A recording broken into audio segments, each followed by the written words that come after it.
Hey, confidants. Welcome back to Midlife Confidential, the secret spilling corner of the internet. We are rolling right into 2026.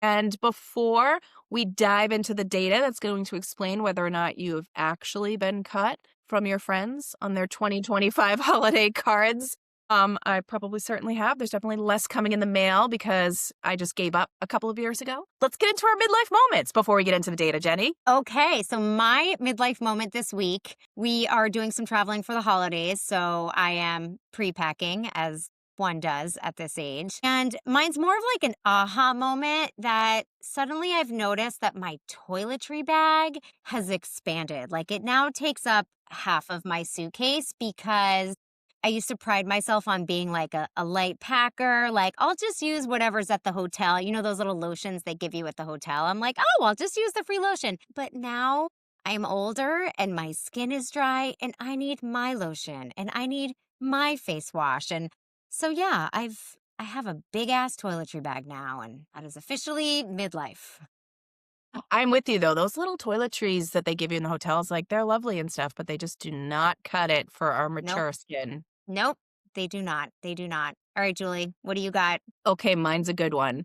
So I'm doing all the wrapping, the things for Christmas, and I recently got a very practical gift for my family. I'm one of those moms that starting in September, whatever they need, if it's like socks or deodorant or toothpaste, like it's going in the stocking pile. It's going in Oh, that's genius. I mean, I wish I did that.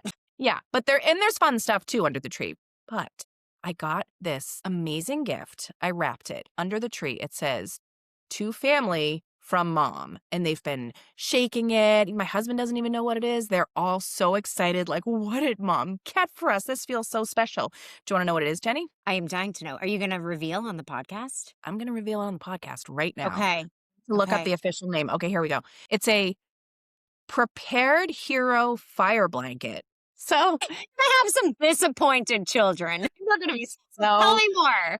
pissed. I don't know. I was getting served up on Instagram recently, and basically it's a fire blanket you keep in your kitchen. We'll keep it under our sink, and if your stove catches fire, what do you do? Do you know what to do? No, I don't. And to be honest, even if I had a fire extinguisher, I'm embarrassed. I don't know how to work that. So a Right. Is blanket it feels, expired? yeah, yeah. Is it expired? How do you pull the pin out? I have no idea. So this will live under our kitchen sink and throw it on the stove if it catches fire. Love it. It's genius. It's, I love it. Send me the link. I will buy it today and wrap it and put it under the tree. Is it from Yeah. Amazon? Can I get it in the next 12 hours? I'm sure you could probably get same day delivery. The beautiful thing is mine came with two, Jenny, so I'd be more than happy to give you one. Christmas. Thank you. I'll report back after the holidays for you and our listeners and let you all know how the kids and my husband reacted. Great. I have my guesses, but you'll let us know. Yeah.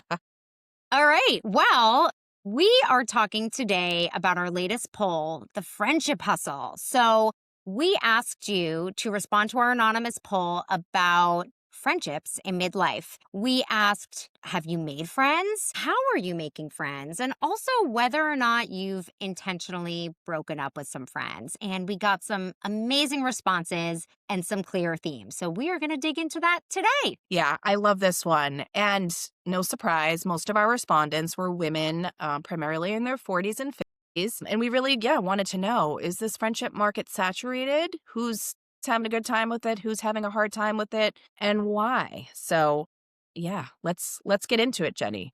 Why don't you tell us what our top number one insight was from the data? So, insight number one, this is all about, are you making friends? So, 50% of women said they have made one or two close friends in the past 5 years. That was followed by 33% that said 3 to 5 friends. So again, majority have made about one or two friends, close friends, in the last 5 years. And we define close friends as like someone that you would not feel weird about texting to say, hey, you want to go grab a drink, or, having like a one-on-one text conversation. However, when we filtered for gender and we looked at what men said, I love this. 100% of men said they have made 6 plus friendships in the last year. So what does this mean? Are men better at making friends? Is there definition of friends? Julie, what do you think about this piece of data? Think I call bullshit on it. There's no way. I mean, I think it's that the definition of friend to a guy versus a girl is just different. I mean, my husband will get together with a guy or guys and have a few beers. He will be out for a couple of hours and he'll come home. And as I do, I'm like, so how's it going with so and so's mom? Or how are so and so adjusting to the move? And he's like, huh, I don't know.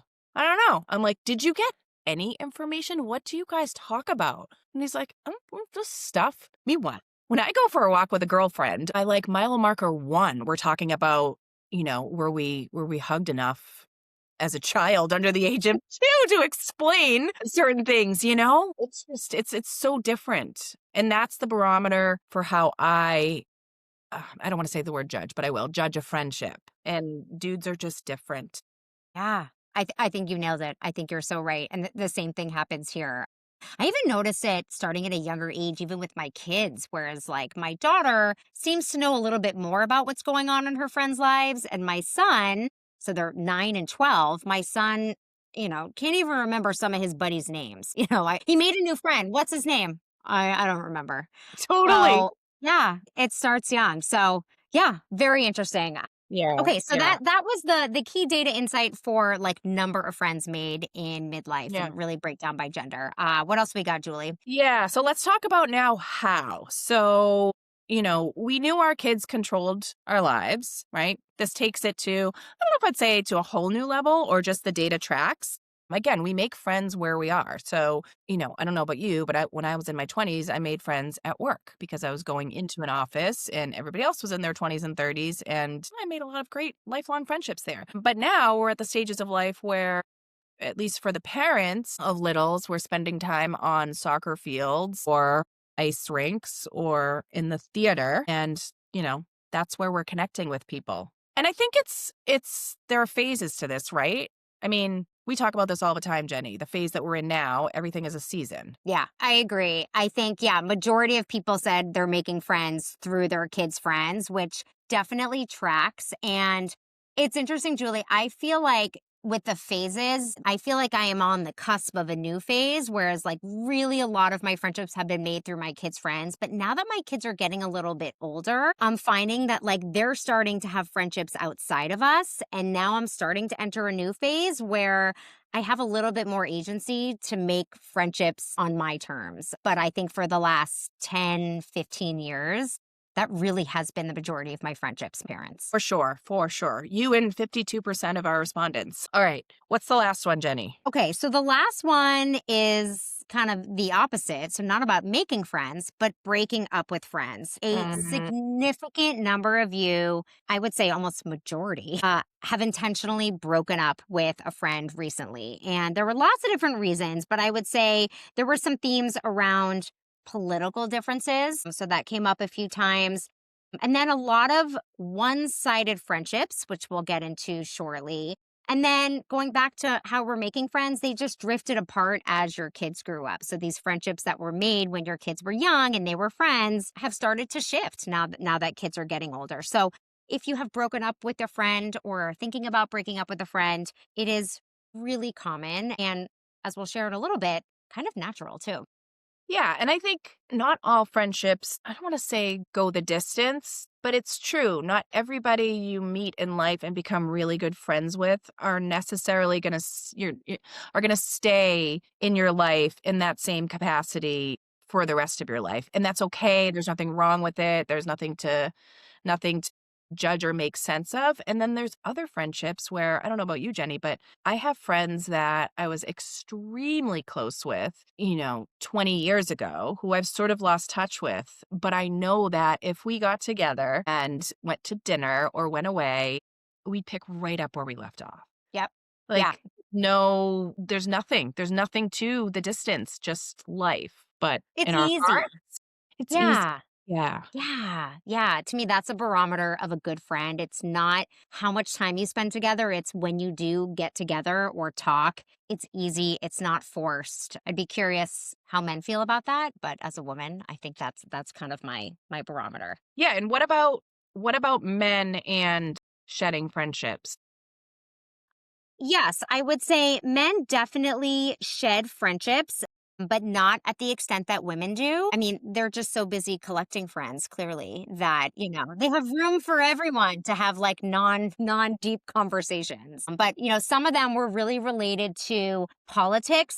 There were a couple people that responded about politics. But yeah, we'll get into some of the themes around the one sided friendships, and it's definitely different for men. Yeah.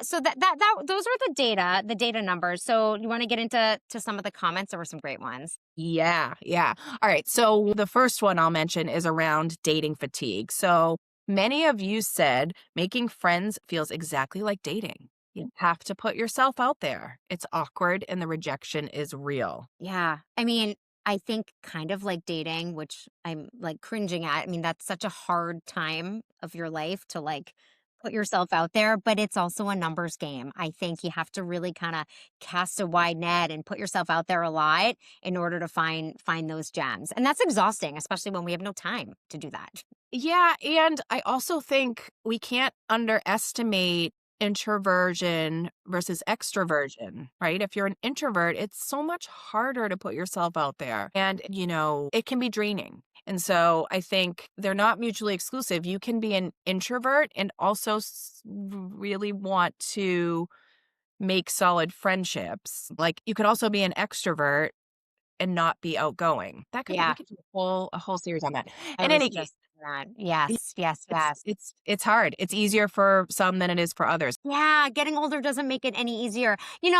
I feel a little naive asking this. Maybe it does exist, but like, is there an app out there for just making friends? Like you can swipe left, swipe right, like local friendships? I think there is. I don't know what it's called, but I think there is. I'm thinking back to your introvert extrovert comment. And I think, just like people don't meet in bars anymore, they meet oftentimes online. Like maybe the way you make friends is starting to shift too, but it hasn't really caught up yet as far as like the apps go, because otherwise you really have to physically put yourself out there and be in spaces versus, being able to do it from your phone. Yeah, I mean, when I was in my late 20s, I moved to New York City by myself. I knew one person and I relied on people to make introductions for me, or I relied on my work, my office, which doesn't exist for a lot of people anymore.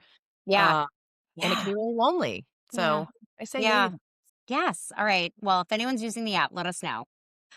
Okay, another theme that we got through the comments was making and losing friends through children. Someone said if the kids don't vibe, the parents don't either. I love that. And I think, we've talked about this, Julie, you and I, that we have kids that are the same age and they're friends, but they're Mhm. not BFFs. And we prefer it that way. I mean, if they want to become BFFs, we'll let them do it. But do people say BFFs anymore? I feel like that's like a midlife term now. But oh, I think they say besties. My daughter says that. Besties. That's Are exactly they what they say, besties? Jenny. No. And honestly, Julie, like I don't want them to be, because if they ever have a falling out, like our friendship means so much to me that I don't want that to impact our friendship. And while I'm going to say, we're too mature to let that happen, that happens. Like Yeah, absolutely. so How can it not? I mean, right? It's your child. I remember going for a walk with a lovely woman in my neighborhood when my kids were very little, before any of this stuff was on my radar. And I remember she always gives me the sage advice. She said, just be careful of your kids, friends, parents, and becoming too close with them because things get competitive around here. And when shit hits the fan, it can hit the fan. So keep mm, everyone an arm's length away. And I was like, ooh, this feels chilling. But I understand for this reason and for this example, that's what she was talking about because you're always going to choose your children over your friends. yeah. Yeah. That's tricky. All right. We'll see what happens. Yeah. Okay. And then I think our third theme was around one-sided friendships, right? So Mhm. many of you commented on breaking up with friends because they were not reciprocal. The conversations and experiences were all very much one-sided and all about them. What do you think about that, Jenny? Have you had to break up with a friend because it's been one-sided? Or let's get into the theme. I won't put you. Yeah. I mean, absolutely. I think for me, that has been where my friendships have shifted is typically because they just didn't feel like they were serving both of us equally. But I thought it was really interesting that men did not comment on this when they were talking about breaking up. And I can say I've observed when I've been kind of a bystander in like a male dominated conversation, there's almost this like talking at each other more, and it's more acceptable to just like shoot the shit. And there's not this back and forth the way that, at least as a woman, and again, I'm generalizing here, but for me, like, that is important to feel like there is that back and forth. I don't know if that's as important to men in their friendships. I'd love to know. Of course, of course. I think it absolutely goes back to the fact that, again, I'm generalizing here and totally stereotyping, but I don't think, at least the men that I know, are not spending a whole lot of time thinking about whether or not the relationships and friendships in their life are serving them. They're Yeah. not calculating, like, and I think, I also think, I don't know about you, Jenny, but in my relationship, I am definitely the more social one. I am definitely the one that is making more of an effort, but it feels effortless to maintain relationships, right? So, yeah, I just think it's different. That's gonna Yeah. be our answer for everything when it comes to men and women. It's I just different. mean, it is, and I think, you can think that, and you can, look at your own experiences and make those assumptions, and that's why I love that we do these polls, because we're actually getting data that supports some of these assumptions we're having. And again, we are going to be generalizing here. There are edge cases. We're not speaking for everyone, but the data tells us that this is more common than maybe we thought it was. Yeah. All right. So those were the kind of commentary, anecdotal pieces of data that we got.